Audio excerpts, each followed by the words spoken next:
아멘.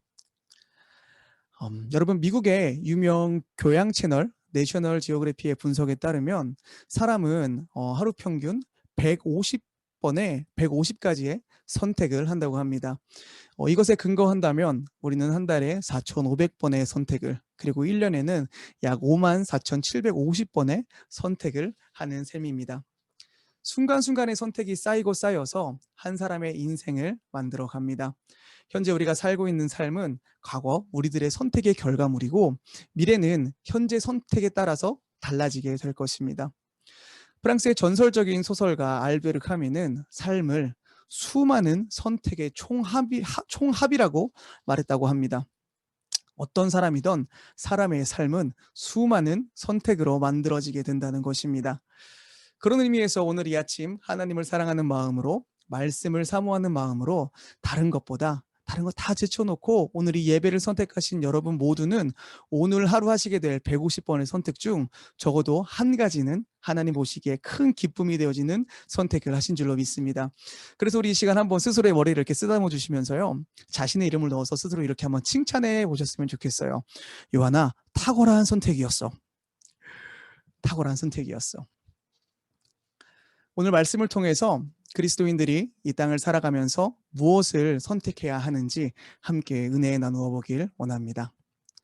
오늘 함께 읽어본 여호수아의 마지막 장인 여호수아 24장은 요단강을 건너 가나안을 정복하는 데 평생을 앞섰던 여호수아가 하나님 앞으로 가기 전 마지막 고별 설교를 하는 대목입니다. 모세를 이어서 이스라엘을 이끌었던 지도자 여호수아가 죽기 직전 남긴 오늘 본문 말씀은 이스라엘에게 가나안이라는 축복 속에서 마냥 기뻐하고 있을 때가 아니고 경각심을 가지고 결단해야 하는 결단의 때임을 말하고 있습니다. 그리고 그 결단의 내용은 누구를 섬길 것인가에 대한 것이었습니다. 하나님이 아닌 다른 신들로 가득한 가나안 속에서 이스라엘이 하나님만을 섬길 것인가에 대한 문제는 이스라엘의 공동체의 미래를 결정하는 아주 중요한 결정이기 때문이었습니다. 우리 삶은 수많은 선택을 통해 이루어집니다. 좋은 선택은 좋은 결과를 만들어내지만 어떠한 선택들은 우리 삶 가운데서 아주 중요하고 치명적인 결과를 가져올 수 있습니다. 본디오 빌라도는 한순간의 잘못된 선택으로 오늘날까지 모든 예배의 시작 사도신경을 통해서 예수님에게 고난을 주고 십자가에 못 박은 인물로 말해지고 있습니다. 마틴 루터와 같은 종교개혁가들은 어려운 선택이었지만 그 당시 생명의 위협 속에서 절대 진리를 붙들고 종교개혁을 이루어냈습니다. 그런가 하면 에덴 동산에서의 선악과를 따먹는 아담의 선택은 인류 전체가 죄에 빠져서 하나님과 단절되어지는 결과를 가져왔습니다. 이처럼 한순간의 선택은 개인뿐만이 아니라 공동체 전체의 운명을 결정하기도 합니다. 하나님께서 우리에게 주신 최고의 축복은 자유인 줄로 믿습니다. 하나님이 주신 자유라는 축복 속에서 우리가 어떠한 선택을 하느냐에 따라서 우리의 삶은 달라집니다. 우리의 믿음 또한 선택과 결단에 따라서 성장하기도 하고 약해지기도 합니다. 오늘 여호수아는 여호수아 24장에서의 고별 설교를 통해서 선택과 결정이 얼마나 중요한가를 말하고 있습니다. 하나님께서 이스라엘 백성을 약속해 주시고 인도하셔서 정복하게 하신 가나안의 당시 문화는 매우 폭력적이었고 음란했으며 농경 문화 속에서 풍요의 신, 다양한 신들을 섬기는 문화였습니다. 특히 물질주의로 가득했던 가나안 땅의 물질의 신 만몬신은 가나안 땅 깊게 뿌리 박혀 있었던 우상이었습니다. 뉴스를 보며 접할 수 있는 충격적인 사건들을 보면 폭력과 성적 타락, 그리고 물질 만능주의의 가나안의 문화는 오늘날 우리가 살고 있는 현 시대와 매우 닮아 있는 듯합니다. 120만 명의 구독자를 가지고 있는 러시아 유튜버 그레고리 골드샤이트는 돈이면 모든 것이 다 되는 세상을 주된 컨텐츠로 삼고 있는데, 그가 제작한 영상 속에서 그는 지나가는 행인들에게 거액의 현금을 보여주면서 이 돈을 줄 테니 자신의 소변을 먹어보는 것이 어떻겠냐는 등, 혹은 머리에 토마토 주스를 붓게 해달라거나 수많은 사람들 앞에서 옷을 벗으라던가 심지어 머리를 모두 삭발할 수 있게 해달라는 그런 제안을 합니다. 그리고 이러한 엽기적인 제안에 단 한 사람도 거절하는 사람 없이 모두들 거액의 현금을 수락하는 모습을 보면서 참으로 안타까운 마음이 들었습니다. 그런데 너무나도 놀라운 사실은요, 그 영상을 보는 사람들의 반응이었습니다.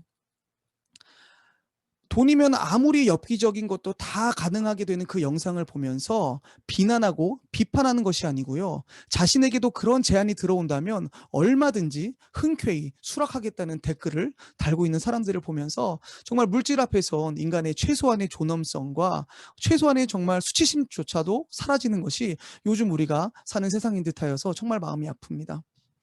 여러분, 사단은요, 우리가 순순히 이 땅에서 그리스도인으로 살아가도록 절대 내버려 두지 않습니다. 우리가 매일매일 분명한 선택과 결단을 하지 않으면 그리스도인으로서 신앙을 지키며 살아가기가 너무나도 어려운 세상을 우리는 살아가고 있는 것입니다. 이러한 상황과 또 새로운 환경 속에서 가나안에 정착한 이스라엘 백성이 신앙의 순수성을 유지할 수 있을 것인가 하는 것은 대단히 중요한 주제였습니다. 어쩌면 그들은 하나님이 약속하신 가나안 땅은 지리적으로 정복했지만 오히려 그들의 영혼이 가나안 문화에 의해서 정복당할 수도 있는 위기에 처한 걸지도 모릅니다. 하나님이 원하시는 정복은요, 그저 잘 먹고 잘 사는 것에서 끝나는 그런 1차적인 정복이 아닙니다. 하나님의 문화와는 전혀 다른 것으로 가득 찬 그 땅의 문화까지도 하나님의 것으로 변화시키는 것이야말로 하나님이 말씀하시는, 하나님이 원하시는 참된 정복인 것입니다. 이를 위해서 여호수아는 정복할 땅에 되돌려 정복당하지 말 것을 당부하며 오늘 말하고 있습니다. 여호수아의 마지막 고별 설교인 여호수아 24장 14절부터 그리고 24절까지를 보면 섬기다라는 동사가 계속해서 반복되어지면서 강조되어지고 있는 것을 볼 수 있습니다. 누구를 섬길 것인가? 섬김의 대상의 문제를 끊임없이 강조하고 있는 것입니다. 이 문제가 이렇게 강조되어지는 것은요, 누구를 섬길 것을 정하는 문제야말로 그들의 운명을 가르는 문제이기 때문입니다. 그들의 삶과 죽음을 결정짓는 아주 중요한 문제였기 때문입니다. 이 선택의 결정에 따라서, 이 선택과 결정에 따라서 이스라엘의 운명이 결정되어지기 때문이었을 것입니다. 그런데 여호수아는 말씀을 듣고 있는 출애굽 2세대 그리고 3세대를 향해서 누구를 섬길지 결단하라는 내용과 함께 오늘 함께 읽어본 본문 말씀을 통해서 오직 나와 내 집은 여호와를 섬기겠노라 하며 하나님만이 유일한 섬김의 대상인 것을 고백하고 있습니다.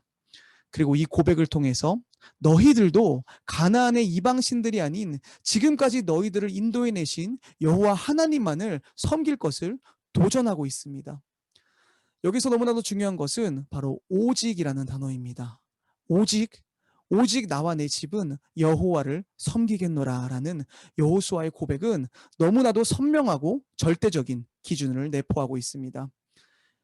오직 나와 내 집은 여호와를 섬기겠노라는 이 고백에는요, 타협점이 없습니다. 절대적인 신앙인 것이고요, 절대적인 순종인 것이에요.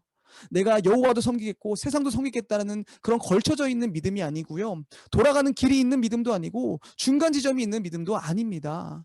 하나님을 섬기는 것에는 대충이라는 것이 절대 없다라는 것을 말하고 있는 것입니다. 오직 하나님을 섬기며 오직 하나님께로 향하고자 하는 결단이 없다면 타협의 길로 갈 수밖에 없습니다. 이 정도면 됐지, 이 정도만 하면 괜찮지, 나는 썩 괜찮은 신앙인이야 라는 그런 편협한 생각은요, 신앙의 타협이 가져오는 그런 빈틈의 공격에 자유할 수 없게 되어집니다. 이런 신앙의 타협이 가져오는 빈틈은 우리가 놓여진 세상이라는 이 영적 전쟁터에서 패배를 가져올 뿐만 아니라 하나님과 우리의 사이를 벌어지게 하는 죄의 통로가 되어집니다. 그리고 하나님의 자녀된 우리들에게 하나님과의 단절만큼 심각한 문제는 없습니다. 하나님과의 단절은 곧 죄의 사망이기 때문입니다. 올해 초부터 제가 담당하고 있는 초등부 친구들과 함께 나누고 있는 출애굽기부터 또 여호수아까지를 계속해서 깊게 묵상하면서 하나님께서 알게 하신 것은, 하나님께서는요, 우리를 축복하시는 일에는 전혀 문제가 없다는 것입니다. 하나님께서는 우리를 축복하시는 일에는 문제가 없지만 정말 큰 문제는 무엇이냐면은 우리가 신앙에 있어서요, 너무나도 빠르게 변질되어 간다는 사실입니다. 타협하는 신앙을 우리 삶 가운데 너무나도 쉽게 찾아볼 수 있다는 것입니다. 이스라엘의 역사 속에서 반복적으로 발견되어지는 변질된 신앙의 원인은 바로 이 오직 하나님을 섬기지 못함에서 오는 빈틈이었습니다. 결단의 부재였습니다. 오늘 우리에게 말씀을 통해서 하나님께서 말씀하시는 것은 누구를 섬길 것인지 확실하게 선택하고 타협점을 두지 말고 중간을 두지 말고 오직 하나님만을 섬길 것을 결단하라는 것입니다. 세상을 섬길 것인지 하나님을 섬길 것인지, 돈을 택할 것인지 하나님을 택할 것인지, 명예와 권력을 택할 것인지 하나님을 택할 것인지 결단하라는 것입니다. 그리고 여러분, 이러한 선택의 순간이 우리 가운데 주어진다면 주저하지 마시고 하나님을 선택하시기를 예수님의 이름으로 축복합니다. 온 우주 만물을 창조하시고 지금도 살아계셔서 통치하고 계시는 그 하나님이 지금 이 시간 함께 예배드리고 있는 저와 여러분의 하나님이신 줄로 믿으시고 하나님을 선택하시기를 예수님의 이름으로 축복합니다. 우리가 하나님을 선택하고 하나님만 섬기기로 결단하기 위해서는 분명 중요한 것이 있습니다. 하나님뿐만이 아니라 우리 삶의 모든 선택과 결단에 동반되어져야 할 중요한 것이 있습니다. 그것은 바로요, 선택의 대상에 대한 분명한 이해와 분별입니다. 중요한 것일수록 더욱더 그런 것 같습니다. 아무리 기술이 발달하고 아무리 세상 살기가 편해졌다지만 아무도 자신이 살 집을 찾을 때 인터넷에 올라와 있는 사진 몇 장만 보고 집 계약을 하는 사람은 없을 것입니다. 휴가철 잠시 지낼 숙소를 찾는 게 아니라면요, 이사갈 집을 직접 찾아가 보기도 하고 이리저리 방 사이즈도 재보고 여기에는 무슨 가구를 놓고 저기에는 또 어떤 가구를 놓을지 미리 계산도 해보고 상상도 해보고 집이 남향인지 북향인지도 살펴보고 수압은 센지 심지어 주변 이웃들은 어떤지까지 알아보고 선택하는 것이 일반적일 것입니다. 결혼은 어떠합니까? 결혼과 같은 중대한 선택을 너무 쉽게 하면 두고두고 고통이 되어집니다. 조금 미루더라도 시간을 두고 기도로써 하나님께 물으면서 신중한 결정을 해야만 합니다. 누구와 결혼하는지조차 모르고 결혼한다면 그 모든 결혼 생활이 얼마나 불안하고 고달픈 결혼 생활이 되겠습니까? 분명 선택을 할 때에는 이해와 분별이 필요합니다. 알미 필요합니다. 여호수아는 오늘 본문 말씀에서 너희 조상들이 강 저쪽과 애굽에서 섬기던 신들이든지 또는 너희가 거주하는 땅에 있는 아모리 족속의 신들이든지 너희가 섬길 자를 오늘 택하라고 말하면서 다른 여러 신들에 대해서 언급하고 있습니다. 선택에 앞서서 분별하라는 것입니다. 세상은 수많은 신들 가운데 누가 진짜 하나님이고 누가 진짜 너희들을 인도하신 하나님인지 분별하라는 것입니다. 여호수아의 이러한 촉구의 이유는 이미 이방 신들의 유혹에 흔들리고 있는 백성들이 있었기 때문이었을 것입니다. 여호수아의 결단의 촉구에 대한 이스라엘의 백성의 1차적인 반응은요, 매우 긍정적이었습니다. 이어지는 여호수아 24장 16절에 백성이 대답하여 이르되 우리가 결단코 여호와를 버리고 다른 신들을 섬기기를 하지 아니하오리니라고 말합니다. 여호수아의 결단의 촉구에 그들은 결단코 여호와를 버리고 다른 신들을 섬기지 않겠다며 굳은 결단으로 화답하였습니다. 그런데 너무나도 안타까운 것은 여호수아가 죽은 이후 이스라엘은 아주 빠르게 영적 어두움의 시대로 진입하게 되어집니다. 여호수아 24장을 끝으로 사사시대가 시작되어지는데 사사시대는요, 타락과 회복의 악순환이 400년이 넘게 이어지는 영적 암흑기였습니다. 여호수아 앞에서 했던 그들의 결단의 흔적은 너무 빨리 지워져 버렸고 영적 혼란기인 사사시대가 오고 말았던 것입니다. 하나님만을 섬기겠다고 각오는 했지만 하나님에 대한 분명한 이해가 없이 교제 없이 그렇게 되어진 결단은요, 그리 오래가지 못하는 것입니다. 오직 하나님을 섬기겠다는 진정한 결단을 위해서는 내가 믿고 있는 하나님이 누구인지를 분명히 알아야 합니다. 이스라엘 백성들의 결단이 하나님에 대한 분명한 이해 속에서, 분명한 암 속에서, 분명한 교제 속에서 일어난 일이었다면 영적 어두움의 사사시대가 시작되지는 않았을 것입니다. 하나님이 어떤 분인가를 모른다면요, 하나님을 등질 가능성이 높습니다. 가나안이라는 기름진 땅을 정복하고 정착하게 된 이스라엘 백성은 하나님에 대한 관심은 점점 희미해져 가고 하나님이 허락하신 선물에만 관심이 생기기 시작했습니다. 하나님에 대한 무지에서 시작된 하나님만을 섬기겠다는 결단은요, 점점 하나님 본인보다 하나님이 주시는 은혜에만 관심을 갖게 한 것입니다. 오늘날 우리의 신앙의 많은 형태가 하나님에 대한 관심보다는 하나님이 주시는 것에 대한 관심이 더욱더 많아지는 것을 보게 되어집니다. 문제는 하나님을 아는 것보다, 하나님에 대한 관심보다 하나님이 주시는 것에 더 많이 관심이 생기는 그런 신앙은요, 하나님을 똑바로 알지 못하기에, 하나님을 깊게 알지 못하기에 우리에게 더 달콤하게 보여지는 세상의 쾌락에 빠지기 쉽다는 것입니다. 우리에게 즐거움을 주지 못하는 하나님은 더 이상 우리의 필요를 채우지 못하시는 무능력한 하나님이 되어지고, 우리가 섬겨야 할 대상이 아니기에 외면해 버리기 쉽상이라는 것입니다. 여러분, 저희 집에 8살과 3살 된 아이 둘이 있는데요, 제가 바깥 일을 마치고 집에 돌아갈 때 작은 봉지라도 이렇게 집에 들고 갈 때면 저희 집 아이들이 얼마나 열광적으로 저를 반기는지 모릅니다. 그러다가 제 손에 든 것이 우리 아이들이 좋아하는 군것질거리나 혹은 장난감이 아닌 것을 알 때면 너무나도 차갑게 뒤돌아서곤 합니다. 그런 우리 아이들의 뒷모습을 보면서 얼마나 서운한 마음이 드는지 모르겠습니다. 우리가 하나님에게 관심이 있는 것이 아니고, 우리가 하나님 그 자체에 우리가 관심 있는 것이 아니고, 하나님이 우리에게 주시는 것에만 관심이 있다면 하나님도 이러한 마음이시지 않을까요? 하나님과 관련된 것에는 참여를 하지만 정작 하나님에 대한 관심이 희미해지면 하나님을 떠날 가능성이 많아집니다. 그래서 너무나도 중요한 것은요, 하나님이 어떤 분인지에 지속적으로 우리의 의지를 갖고 노력해야 한다는 것입니다. 날마다 성경을 읽고 묵상하면서 그 말씀 가운데 스스로를 계시하신 우리 하나님과의 깊은 교제를 나누면서 말씀 생활, 기도 생활이 계속해서 되어져야 하는 이유가 바로 여기에 있는 것입니다. 하나님을 알아야 하는 것입니다. 하나님에게 날마다 하나님을 알게 해달라고, 하나님 제발 만나달라고 간구하면서 우리 삶 가운데 아주 작은 부분에서부터 세세하게 말씀하시고 또 동행하시는 성령님과의 동행하는 그 삶을 소원해야 하는 것입니다. 그 하나님이 어떤 분이십니까? 아무런 가치 없어 보이는 우리들을 먼저 사랑해 주신 분이 아니십니까? 우리를 너무나도 사랑하셔서 하나님과 우리의 관계를 단절하고 있는 이 죄의 문제를 해결해 주시려고 스스로 성육신하시고, 신이심에도 불구하고 인간의 육체로 이 땅에 오셔서 인간이 받을 수 있는 가장 큰 고난과 가장 큰 아픔과 가장 큰 수치를 다 견뎌내시면서 죽기까지 우리를 사랑하신 분 아닙니까? 복음이 무엇입니까? 아무런 자격 없는 우리들을 하나님께서 먼저 선택해 주시고 우리에게 아무런 조건 없이 모든 것을 내어주시기를 결단한 사건입니다.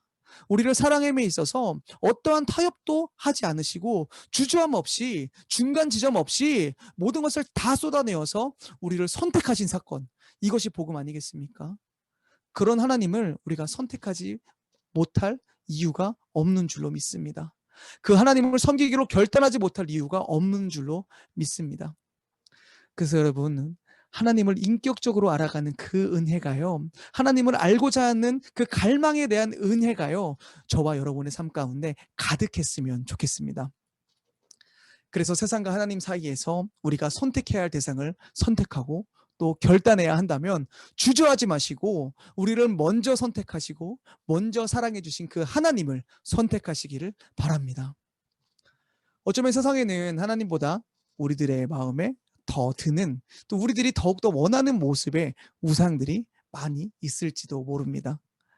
리차드 포스터가 말한 대로 돈, 권력, 그리고 성이라는 신이, 그런 그 성이라는 우상이 우리들의 마음을 계속해서 유혹하고 있습니다.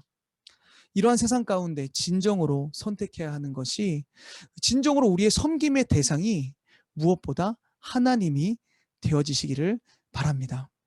하나님을 알아야 합니다. 지금 이 순간에도 벌레만도 못한 우리들을 위해서 끊임없이 낭비하고 계시는 그 탕부 하나님을 알아야만 합니다.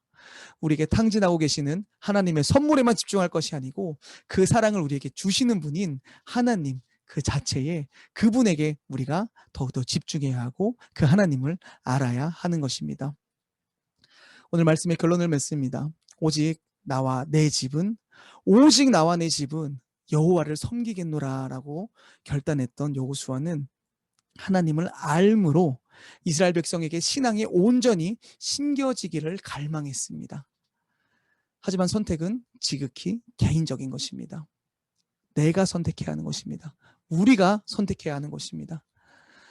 죽고 사는 문제가 걸린 이 세상이라는 영적 전쟁터에 놓여진 우리가 살 방법은 하나님을 선택하는 것뿐입니다.